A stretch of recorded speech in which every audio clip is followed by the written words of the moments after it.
Hello, my name's David Bruce. So after 3 years or so, a few days ago, I finally got my hands on this new CD of my chamber works. It's not released until the end of August, but so far, most of my friends and family that I've showed it to say something like, "Oh, do they still make those?" Or, "So why did you do it? What's the point?"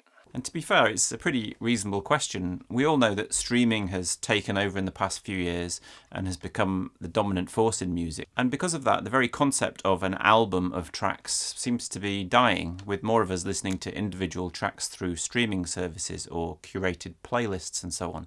So who needs a CD anymore?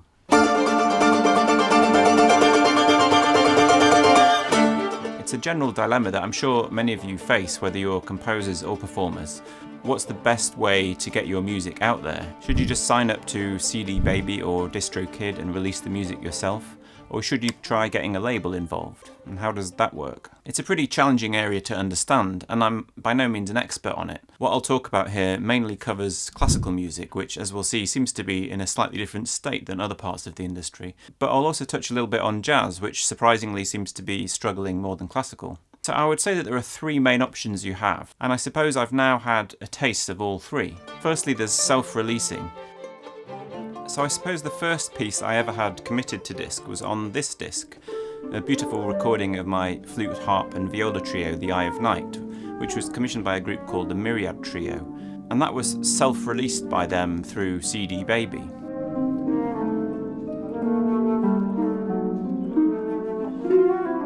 There are several similar services, including Bandcamp and DistroKid, where you can pay a pretty modest fee and you'll get the recording distributed to all the main digital services, which is a pretty good deal. So it's a beautiful looking disc, and the sound produced by Erica Brenner is absolutely fantastic. Erica went on to win a Grammy last year for her work on the album Songs of Orpheus. In fact, I liked what Erica did so much on this piece that I asked her if she would produce the new disc. And it's also a beautiful recording by the trio, so I'm really happy with the end result. Now, the downside of it being self-promoted is that there's been little or no promotion of the disc. No reviews, I don't think, and not much publicity. In some cases that might seem like a failure, but for me, having this recording out there has been tremendously valuable.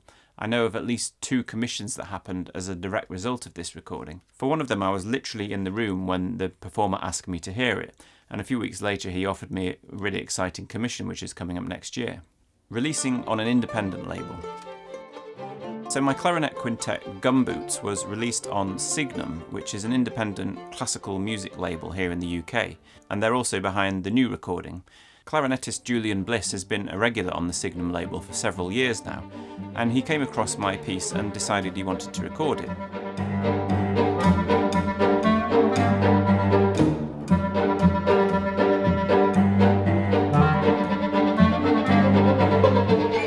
So he talked to Signum and they were happy to record it, paired with the Brahms Clarinet Quintet. We all spent a couple of days in Snape Maltings with Julian and the Carducci Quartet, and again they produced a really great recording of the piece. And finally there's releasing on a major label. We'll talk more about what that term means in a minute, but this was Cut the Rug, which was the piece I wrote for Yo-Yo Ma's Silk Road Ensemble, and this disc was recorded and released by Sony. The one thing that was particularly noticeable on this one was the change in numbers. My publisher Bill Hollap handles my recording royalties for me, and when the cheque for the first month or two of this CD came through, I think he thought it was a misprint. I mean, most new CDs will get a royalty cheque in the tens of dollars or hundreds if it's doing really well, and this one was in the thousands. And that's the pulling power of a big star like Yo-Yo, who will get a lot more press, coverage, features on playlists, and so on. And no doubt partly because of this piece was also featured in a couple of TV documentaries. One of them I was literally sitting down to watch a show and my daughter spotted it before me. She said, "Hang on, isn't that your piece?" So yes, major labels can mean big business, but as we'll see, they come with their own costs, and they're by no means always the way you want to go. So let's hear from Steve Long, who runs the Signum label, which is a classical label which has been going over 20 years now and has grown to have a catalogue of, I think, over 600 recordings. You might expect that a classical CD company would be facing a tough time and thinking of even winding up, but that certainly doesn't seem to be the way Steve sees it. I definitely wouldn't agree with that, and I think this week, to me, sums up how that's not the case. On Tuesday this week, we were making 4 classical recordings at the same time. So we were recording the RPO, the Philharmonia, the Royal Liverpool Philharmonic, and a choir all at the same time. So, there's a lot of life left in the classical industry. There has been a period of consolidation recently. The majors have been buying each other and merging, and some of the indies are doing the same. But I don't think there's much of a less demand for classical music. And in fact, in the last 2 years, we've seen an increase in classical music consumption through the new formats. And that's the first time for about 12 years that music consumption as a whole has gone up. How are you measuring that? That's actually in terms of revenue. Right. So turnover is up, and it's gone up more in classical than in other genres. And during the last downturn, it went down less for classical than the other genres. Classical hasn't suffered from piracy, and it hasn't seen the massive drop-off in physical sales that rock and pop have. It's been a gradual takeover or increase in digital sales as opposed to a big fall-off in physical. And why do you think that is? I think the classical consumer likes the quality of the CD. They like the booklet notes and the touchy-feely element. They like CD signings, and they still make very good gifts, and they can be still played in the majority of cars. So CDs, surprisingly, are still doing good business for Steve. CD is probably still 50% of our revenue, so the other 50% is made up from streaming, downloading, licensing, and radio play. And of the streaming and downloading side, streaming is now bigger than downloading in terms of revenue. And in terms of services, Apple and Spotify are about equal revenue for us. And those two make up probably 90% of our streaming and downloading revenue. So what do we mean exactly when we talk about a major label and an independent? The major labels now, as far as I understand it, basically consist of just three players: the Universal Music Group, or UMG, who are of course slightly infamous amongst all of us YouTube creators. Then there's Sony and Warner. And each of these has numerous different sub-labels. So UMG, for example, owns Deutsche Grammophon, one of the most prestigious classical music labels. One thing that Steve really clarified for me was the difference in approach between an independent label like his and one of the majors. I've spoken to performer friends who have contracts with major labels, and you often hear that they're pressured into including some pretty cheesy tracks to make sure that they get some big hits from the album. So I was curious to see where Steve stood on this. Did he ever take on a recording because they thought it might be a big hit? We like to keep the same quality regardless of the content. But I think the most important thing is that we want to produce music that the artists and composers and performers are passionate about. We don't want them to be making recordings that they're not that keen on making, because I think you'll hear that in the music making, and I also think that then they won't want to continue being involved with the recording afterwards. So it's much more artist driven. We haven't ever really recorded populist repertoire just to get huge sales. It almost seems surprisingly, idealistic, and like I hear from other people who are with other labels that they're told it has to sell 20,000, or they're not going to, they won't be able to produce the record. I think that's certainly the issue with the major labels. They really do have to sell that sort of number. And why is that? Is that the marketing?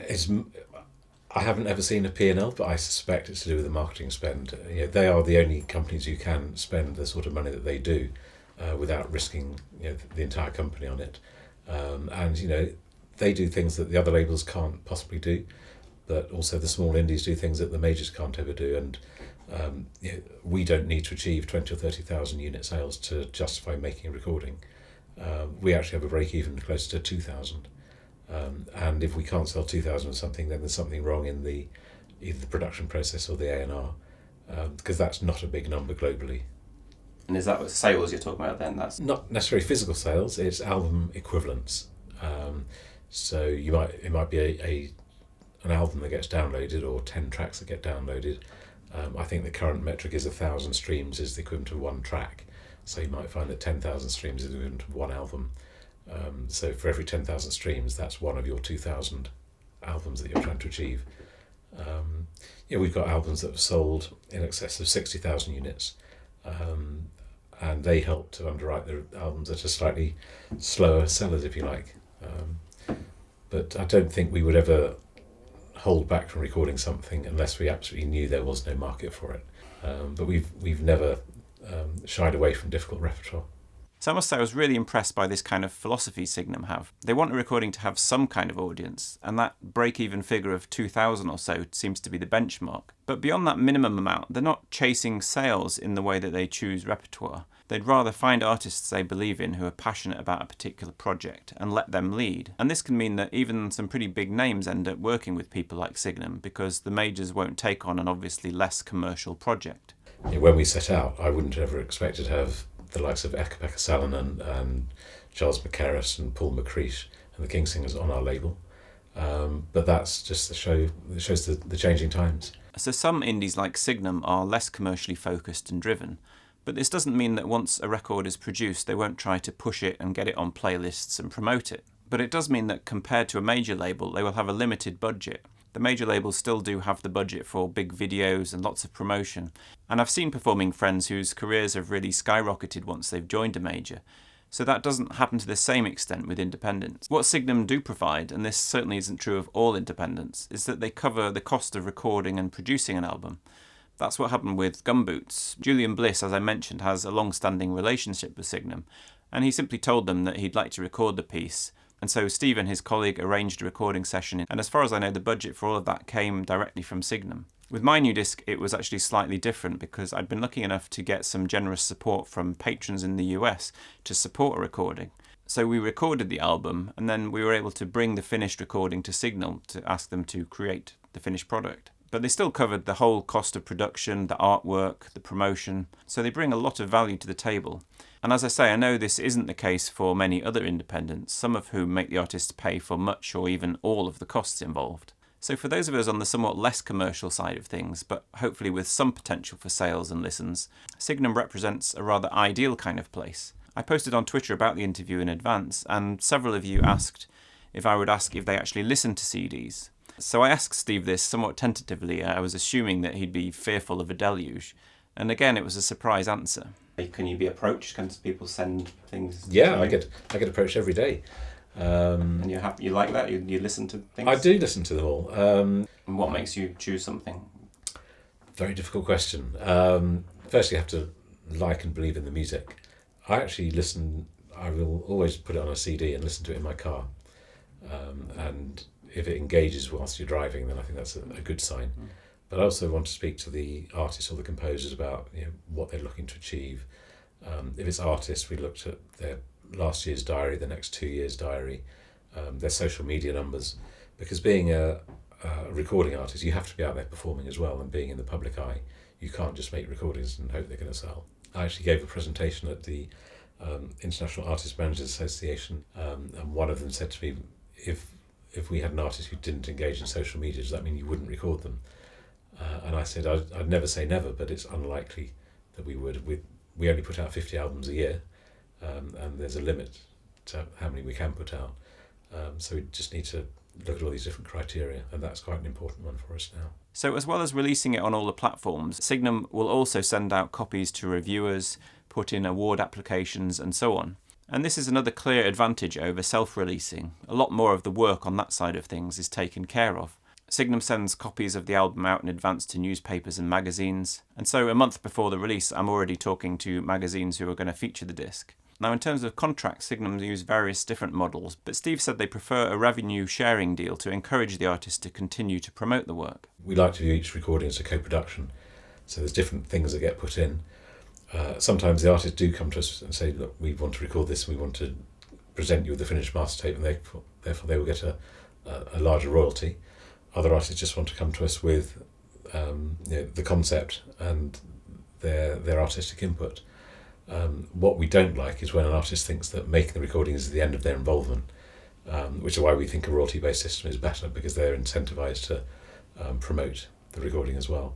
So I kind of feel like which of these three models you go for, the self-produced, the indie or the major label, depends really on how many records you're expecting to be able to sell. For many of us who make decidedly uncommercial music, even Signum's 2000 criteria might be a big stretch. In fact, I'm pretty sure generally speaking that the majority of recordings centred on new classical music will struggle to reach that.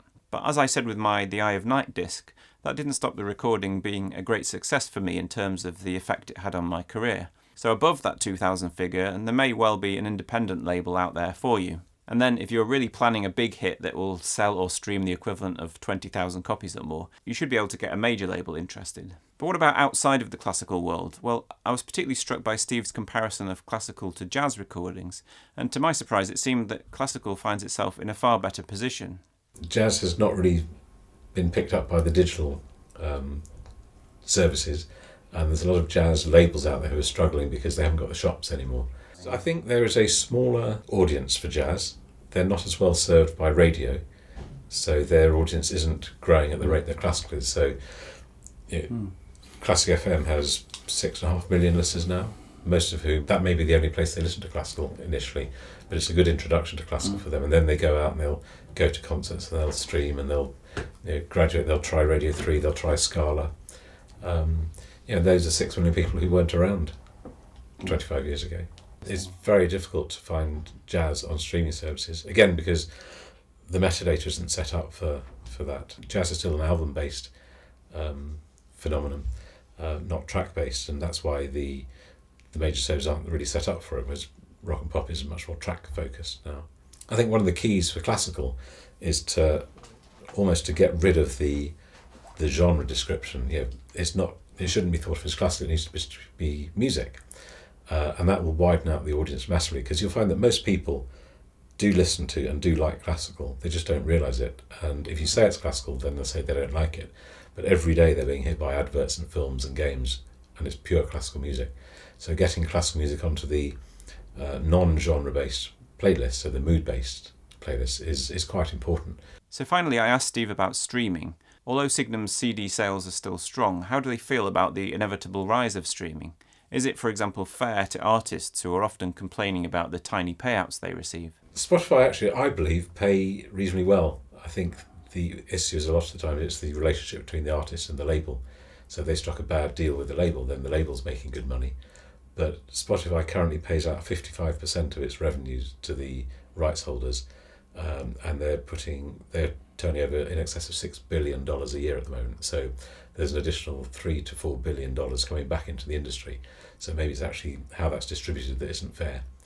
If I look at all of our streaming revenue averaged out over all the services, we get 0.045 of a cent per stream, per track.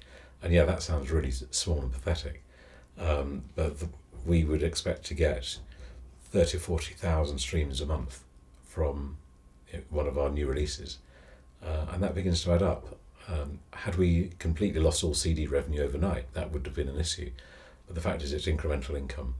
And we've got tracks that have been streamed 25 million times. So no, I think it's a... Which one's that one? It's a solo piano track, actually, of a piece by Gluck, so it's not exactly mainstream. Oh. Was it a good playlist? Was that? It was on a very good playlist. It's on a playlist called Peaceful Pianos. Yeah. That is the holy grail for your piano tracks. And we had 3 tracks on there, and then it went down to 1.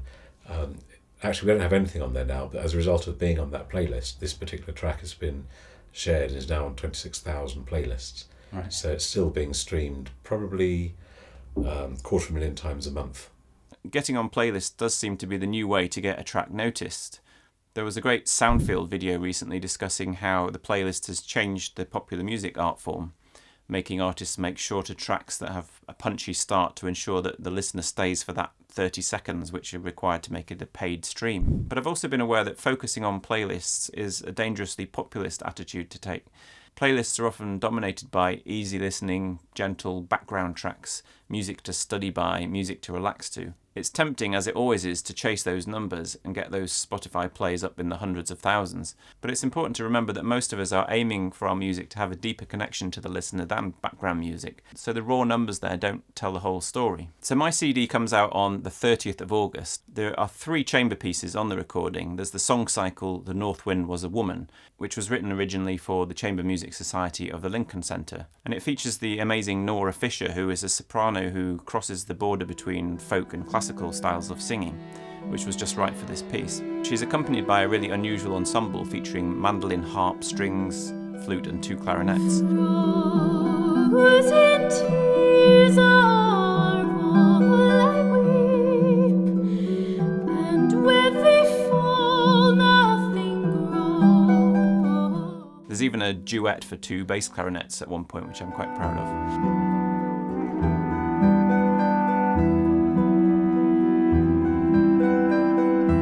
There's also the piece Cymbeline for mandolin and string quartet, which features mandolinist Avi Avital and the Dover Quartet.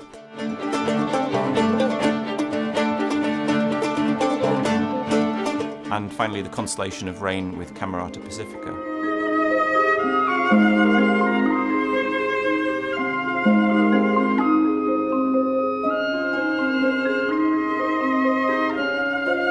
So there are a lot of old friends on this disc: Avi Avital, Bridget Kibbe, Nick Daniel, the Dover Quartet. All of those have been involved in multiple projects of mine over the years. And in fact, the Dover Quartet commissioned a brand new string quartet which will premiere this autumn. And by the way, that has a title some of you might find a little intriguing. I'll tell you more soon. There are already a couple of preview tracks you can listen to on streaming services, so I hope you'll check it out and help me get those numbers over 2,000 for Signum. But I also hope that you found this a useful insight into how this complicated work of recording and releasing music works these days. So thanks so much to Steve Long and everyone at Signum Records, and thanks also to my patrons on Patreon who help support this channel. If you enjoyed the video, do consider subscribing, and thanks so much for watching. I'll see you next time. Frozen tears